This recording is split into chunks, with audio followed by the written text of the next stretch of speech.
Itong si Carranza, yan yung kamukha ni Leila de Lima na pangit, na matanda, na mukhang walang dilig.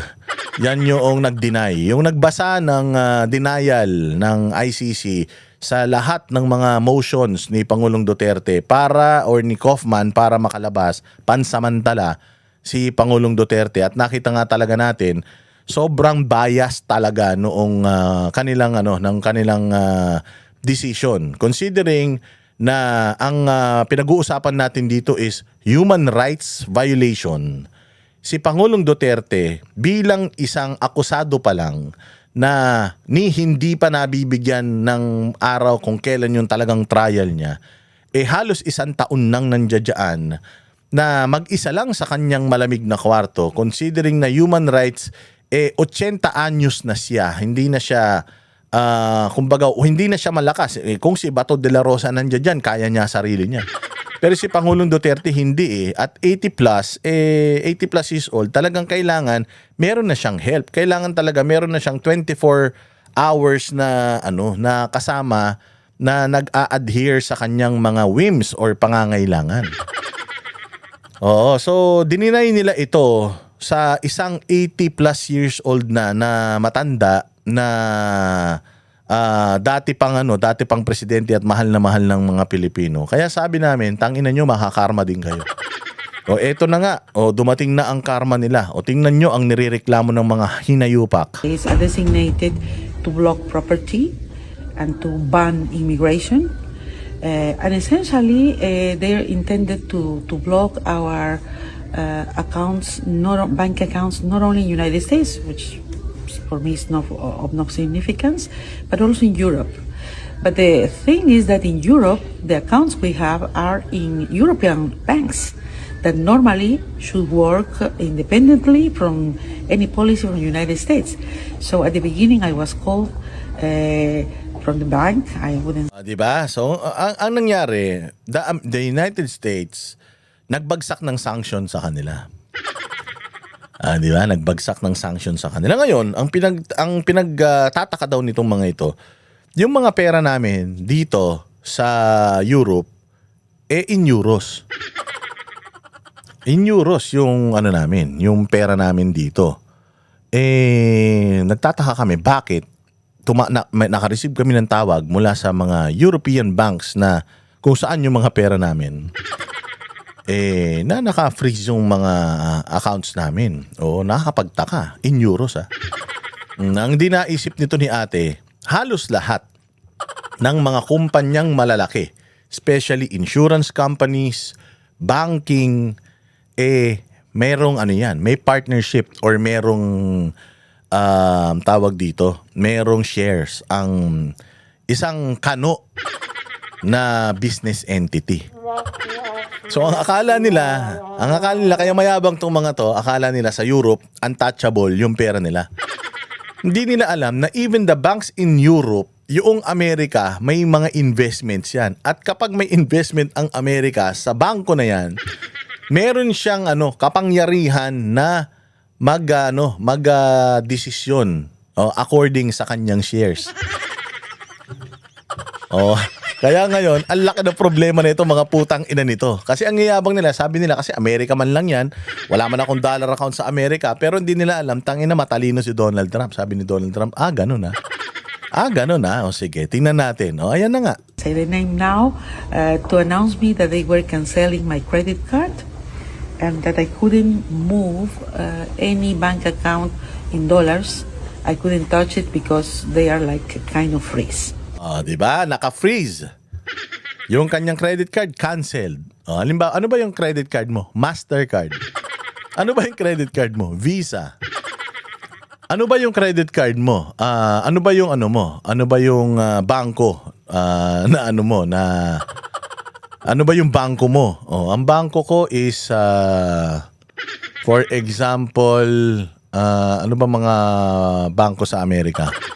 Ano ba? Citibank. Citibank. Ang ina niyan. Mga yan, mga US-owned yung mga yan. Tapos, nag-partner lang dyan sa mga bansa na yan. Di kanupa din yan. Oh, yari kayo ngayon. Hindi ngayon sila makakilos. Wala nang pambili ngayon ng ng lubricant to si Manang. Eh mukhang tuyot na tuyot pa naman yan. Kailangan niya ng mga pampadulas. Yari siya. Well, and then we discovered that I couldn't make even an Uber. I couldn't ask even an Uber meal or an Uber taxi. I couldn't use Western Union where Oh, putang ina nyo. Oh, hindi sila ngayon makapag-Uber Eats. Gago ka ba? Sino may-ari ng Uber? Putang ina, Amerika. Ang ina nyo, ha? Oh, nakaspread out ang mga businesses ng Amerika. Hindi porkit nasa Europe ka. Oh, putya ina, sikat na sikat pa naman dyan. Uber. Walang Grab dyan eh. Walang Angkas, walang Joyride. Putya, Uber lang. Oh, meron mga app yung mga taxis nila dyan. Pero iba kasi talaga pag Uber sobrang secured ka sobrang safe ka. So ngayon, and then in all over the world, Uber talaga ang sikat na sikat. And that's an American company, tanga. Oh, yari siya ngayon. normally I send money to my country for the maintenance of my house. Simply, Western Union has freezed my money without any explanation. Gulat na gulat siya. Hindi daw, pinris daw yung pera niya ng Western Union. Kung di ka ba naman tanga, Western nga eh. West. Saan ba ang West? Oh, di ba Western, ang may-ari ng Western Union, Amerika? Oh, yari kayo. So, gulat na gulat sila. Akala nila, tangina, yari tayo nito. Akala ko, porket nasa Europe tayo, hindi tayo maapektahan ng sanction ng Amerika. Pucha, nakaabot pala yung galamay ng Amerika diyan sa Europe. Pucha yan, kahit sa Russia, mamali-mali ka lang, makalagpas ka isang hakbang lang. Border ng isang probinsya ng Russia yung mahakbangan mo dahil nasa Europe ka, malapit-lapit na yan, border na lang yan eh.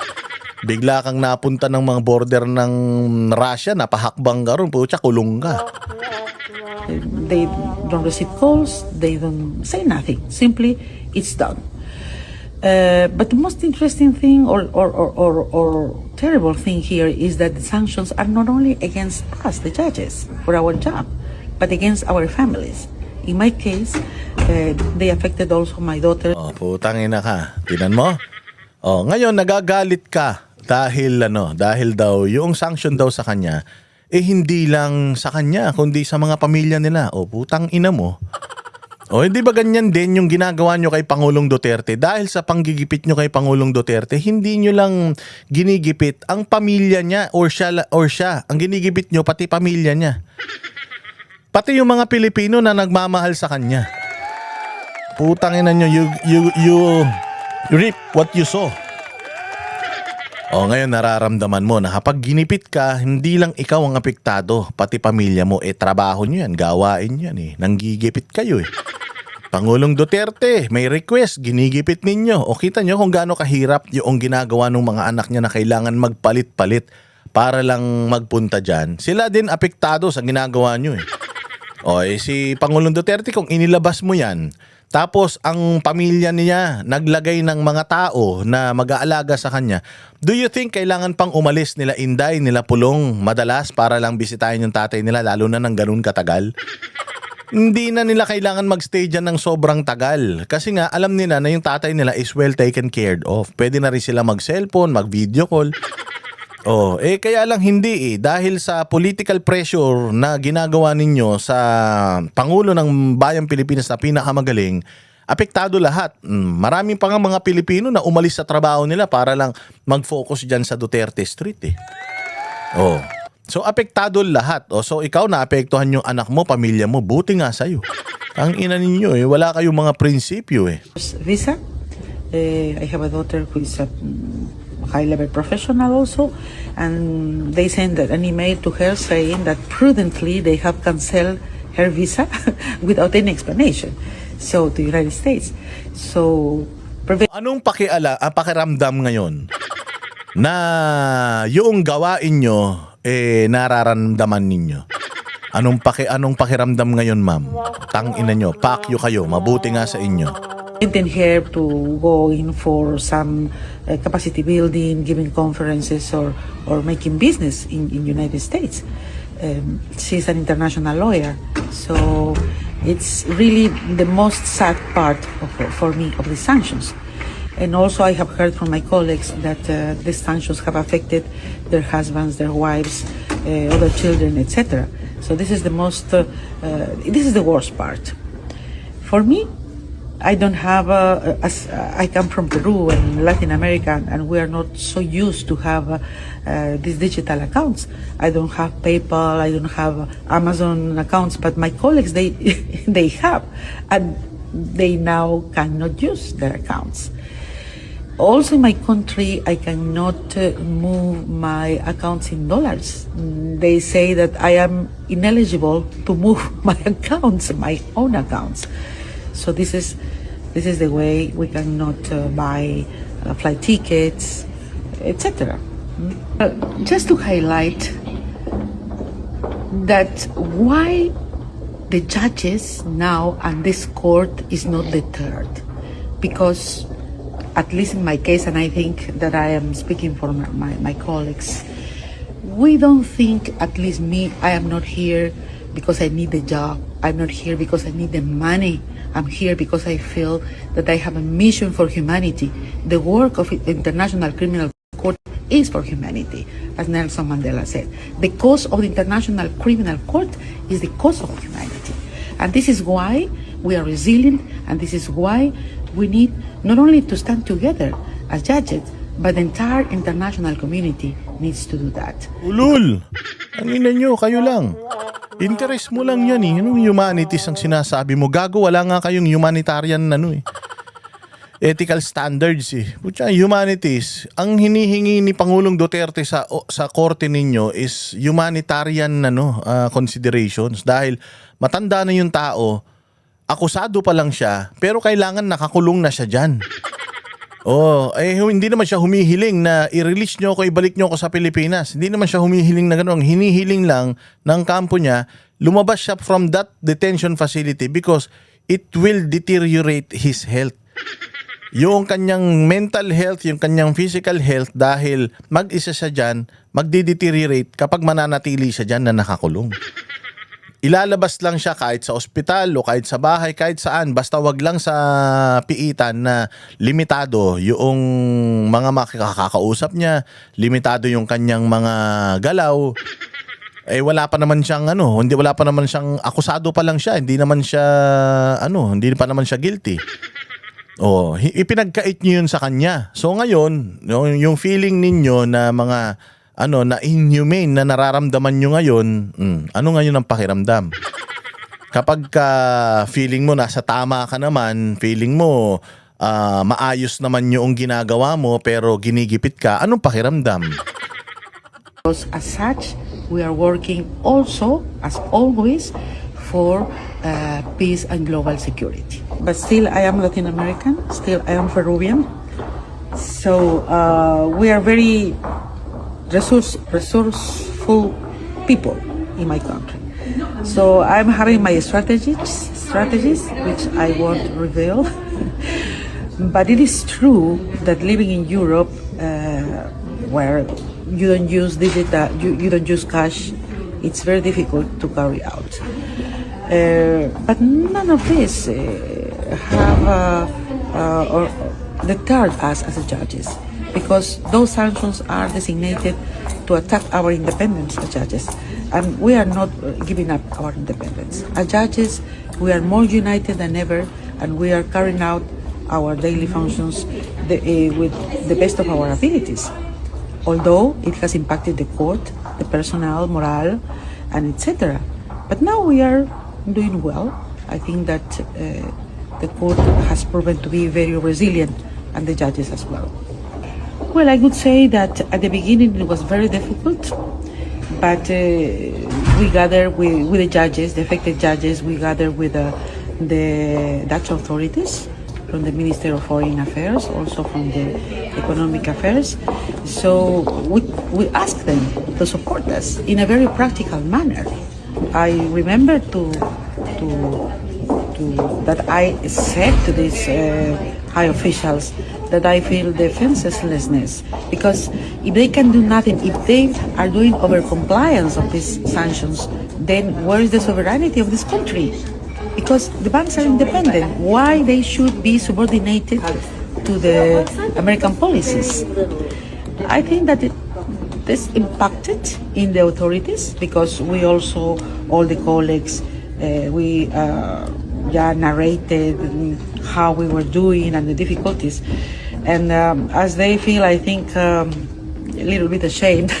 And then next day, I received a call from my bank announcing me that now I could move at least my account in dollars to be converted in euros, so I can have the disposition of my assets. So that was a good issue. And now I think that because the register of the court has made some arrangements with the bank, for the moment we can use our money in euros, but you know what will happen in the future. Now, European Commission, I think that it has been clear during this week that everybody, at least in the speech, are supporting us. But what we are asking are practical measures. What we are asking is action. We need the support of the entire world, but we are in Europe now, and Europe is a powerful structure. The Yun ang akala nyo. Yun ang akala nyo na porket nasa Europe kayo, powerful na kayo. No, hindi. Amerika pa din. Amerika pa din ang nagko-control. Kung makikita ninyo, dollars pa din ang basihan ng lahat ng mga transaksyon sa buong mundo. Gasolina man yan, langis man yan, kahit ano, wherever you are in the world, when you transact, transact tapos ang transaction mo is mag-aangkat ka. Oo, ang universal currency pa din na ginagamit natin, dollars. Dollars pa din. Kaya kung akala ninyo yang workaround tatagal. Merong yan. Si Donald Trump will do that, and definitely aaray kayo. Somehow you will compromise with him. Ang gagawin nyo dyan, the only way for you to fix the issue is to talk to the US. At yung US ngayon, dyan magaling yan ho-hostaging ka yan. Dahil kailangan mo ko, dahil meron akong nakabaon dyan sa lugar mo, at yung sitwasyon na yan, ako ang gumawa, ako may control. Kakausapin kayo ngayon. ICC may kipag-usap. Sir, baka naman, ba't ganun? Baka naman, gusto nyo mawala? Gusto nyo luwagan ko? Ha? Gawin nyo to. Patay kayo. So kung ano man yon hihilingin ng Amerika sa ICC na gawin nila, I am sure na yung ICC is not at liberty para na kontrolin yung issue. Wala sila sa liberty to control it. They are at the mercy of the Americans. Yari kayo ngayon. So ngayon, nananawagan itong mga buwaka ng ina nito na tulungan sila ng buong mundo para ipaglaban yung soberanya ng ICC. Putang ina ninyo. Ang Pilipinas may sariling soberanya, pinakialaman nyo. Ang Pilipinas may sariling korte, pinakialaman nyo. Tapos ngayon, gusto ninyo yung independence ninyo, ilagay ninyo sa mga lalamunan ng mga tao sa buong mundo. Ulul! Political kayo. ICC is political. ICC, hindi yan nagtatrabaho for humanity's sake. Pera-pera rin yan. Kaya kita mo, umaaray sila nung pera na nila yung nung pera na nila yung ginalaw, yung pera na nila yung sinakal, tinan mo, nag-araya ng mga putang ina. Bakit? Kasi mga mukhang pera. Yari. Yan ang panatero, walang inuurungan. Pagtama